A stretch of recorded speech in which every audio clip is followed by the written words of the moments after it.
Hello everyone, welcome back to my channel. কেমন আছো তোমরা সবাই? আশা করি সবাই ভালো আছো, আমিও ভালো আছি। তো এখন বাজে হচ্ছে গিয়ে সন্ধ্যা কটা বাজে দেখে বলছি না, বলুন 6:42 মতো বাজে। আর আমি চলে আসছি সন্ধ্যা পুজো দিতে। আজকে আমি সারাদিনে কোনো ভিডিও বানাইনি, প্রচণ্ড গরম, রান্নাঘরে ঘরে যেতে পারিনি। তো এই যে দেখো সন্ধ্যা দিতে এসছি, আর এদিকে আমার ছোট্ট গোপাল চলে আসছে আমার ঠাকুর ঘরে। এই যে এই গোপালটা যখনই আসে ঠাকুরের সব বাতাসা খেয়ে নেওয়ার চেষ্টা করে। আমি আজকে রান্নাঘরে গেছি, আইসা দেখি যে ঠাকুরের বাটাই করে সব বাতাসা তুলে নিয়ে সে রুমে বসে বসে খাচ্ছে। তো অনেক কষ্টে ছোট্ট গোপালের থেকে আমি ঠাকুর গোপালের জন্য নিয়ে আসছি। এখন হচ্ছে গিয়ে পুজো দিব, পুজো দেওয়ার পরে তোমাদের সামনে আবার চলে আসছি। আর এখন থেকে ভিডিওটা শুরু হলো, রাতে যতটুকু পারবো করব, বাদ বাকি সব তোমরা দেখতে পারবে কালকে সকাল থেকে। তো চলো কি করছি না করছি দেখতে থাকো।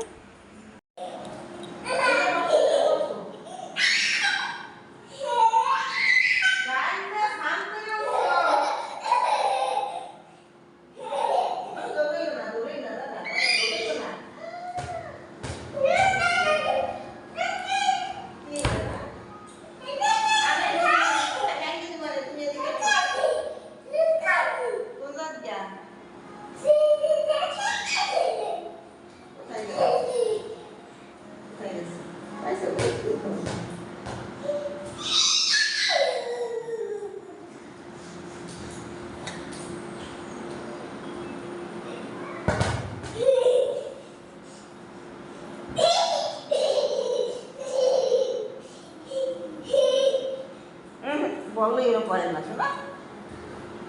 এই যে এই যে এই যে এই যে এই যে এই যে তো দেখতেই পেলে তোমরা হচ্ছে কি আমি কি করতেছিলাম, ওদের নিয়ে হচ্ছে গিয়ে এখানে ভেবেছিলাম জামা কাপড় ভাঁজ করব। তারপর দেখলাম যে ওরা জামা কাপড় ভাঁজ করতে দেবে না। একজনকে আমার শ্বশুরের কাছে আর একজন আমার কাছে রেখে দিয়েছি। এবার যত জামা কাপড়গুলো আছে সব ভাঁজ করে নেবো। এই যে দেখো ঘরের অবস্থা,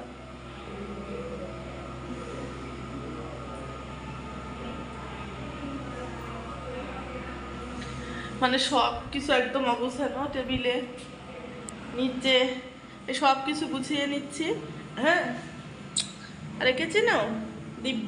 ডিব্বা, আমার ডিব্বা।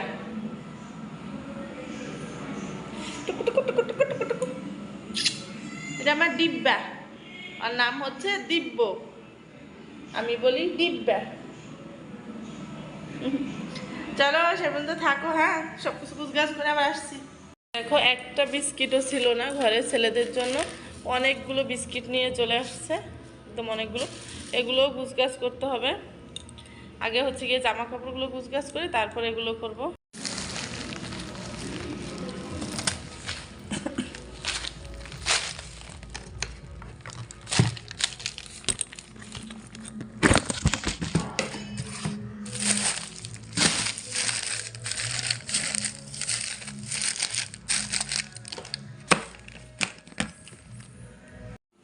আসো তোমাদের সাথে কিছু জিনিস শেয়ার করি, হাসি কেন জানো? এখানে যে যে জিনিসগুলো আমি রাখছি আজকে, এগুলো হচ্ছে সব আমার শাশুড়ির শাড়ি দিয়ে। একটা জগ, একটা হচ্ছে গিয়ে ছোট সাজি, আর হচ্ছে গিয়ে দুটো টুল। এখানে কিন্তু দুটো টুল আছে। হ্যাঁ, তো এগুলো হচ্ছে আমার শাশুড়ির শাড়ি দিয়ে রাখা হয়েছে, আর সেটা উনি জানেও না। মানে পুরনো অনেক শাড়ি ছিল, কিছুদিন পরা হয়েছে, নষ্ট হয়েছে, তো সেগুলো দিয়ে হচ্ছে গিয়ে ওগুলো রেখেছি। এর আগেও কিছু ভিডিওতে তোমাদেরকে দেখিয়েছিলাম যে কড়াই বাটি বুটি অনেক কিছু রাখছি। সত্যি কথা বলতে আমি কিন্তু এগুলো রাখতে পারি না, যতবারই রাখতে চাই না কেন ওনারা আমাকে হারিয়ে দেয়। তো আজকে হচ্ছে যে কাকি আমাদের ঘরে থাকে, তো উনি বললো কি এতগুলো কাপড় দিছিস কেন? হ্যাঁ, তারপরে কিছু কাপড় কমাইয়ে তারপর আবার এগুলো রাখি। কেমন হয়েছে জানাইও কিন্তু। ফেরিওয়ালা থেকে এগুলো রাখতে ভালোই লাগে। এই দেখো এই বিছানাটার অবস্থা, এগুলো গুছাবো, সব গুছাতে হবে।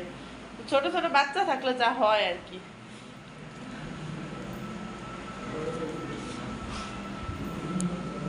গুড মর্নিং সবাইকে। মাত্র ঘুম থেকে উঠলাম, ছেলেরা উঠে না তাই আমি উঠিনি। আর এখন ওঠার পরে দেখলাম হচ্ছে আজকে আমাদের নাস্তা আসে নাই।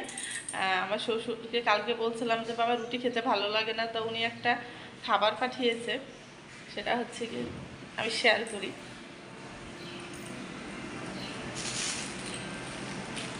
চিড়া। উনি বললো যে গরমের ভেতরে হচ্ছে গিয়া চিড়া খাও, নাহলে ভাত খাও। এবার বললাম যে ভাত খাবো না, মানে কালকেই বলে দিছি বাবা রুটি খেতে ভালো লাগে না, তো রুটি পাঠাইয়েন না। এই জন্য হচ্ছে গিয়ে উনি এতগুলো চিড়া পাঠাই দিছে, বললো যে চিড়া খাও। তো আমি তো চিড়া খাবো না, তোমরা তো জানো একটা ডায়েটের ভিতরে যেহেতু আসি, তো ভাবছি যে একটু ডিম ভাজা করে খাই গরমে, তাও খেতে ইচ্ছে করে না, তাই এত বেলা পর্যন্ত শুয়ে থাকা, না খেয়ে থাকা। তো এখন ভাবছি একটু কিছু খেয়ে নেই, চলো। খাওয়া দাওয়া সেরে তারপরে আসছি, আর কি কি আজকে রান্না হবে সেগুলো তোমাদের দেখাবো। তো সে পর্যন্ত থাকো।